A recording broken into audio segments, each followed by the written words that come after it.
Magandang araw. Ako nga pala si Rian Portuguese, your millennial psychologist at welcome sa All About You, kung saan ito ang safe space mo at pag-uusapan natin ng tungkol sa'yo. Para sa araw na ito, babasahin natin yung mismong katanungan.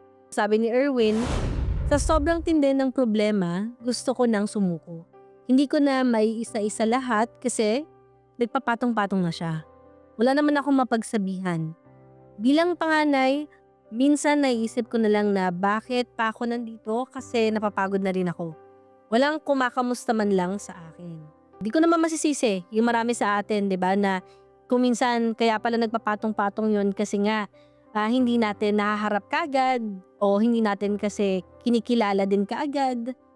At dahil kasi marami tayong iniisip, marami tayong dapat unahin, lalong-lalo na halimbawa kapag busy ka, no? Ito yung una natin na tip para kay Erwin.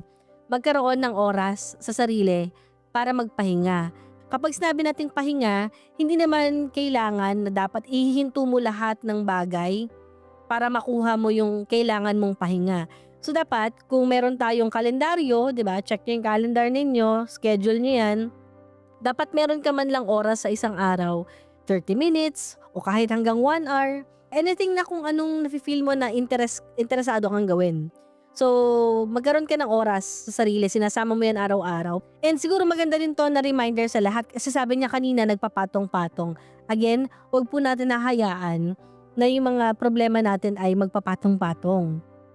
Isama na rin natin sa tip natin, no, na tinitingnan natin maigi, nililista natin kung ano itong mga pinagdadaanan natin.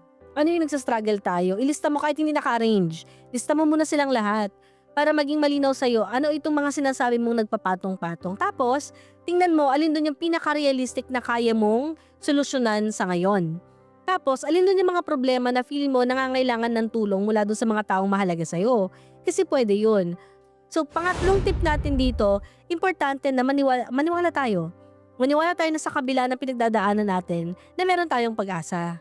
Alam ko na ang cheesy nun or parang ang common nung mismong kasabihan na yon na kailangan nating maniwala na merong pag-asa. Pero somehow nakakatulong siya.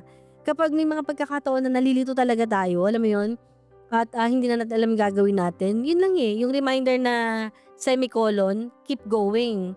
Kung sakaling sobrang gulong-gulo ka pa rin, huwag mong kalimutan na pwede kang kumonsulta sa mga mental health professional. Available naman din siya.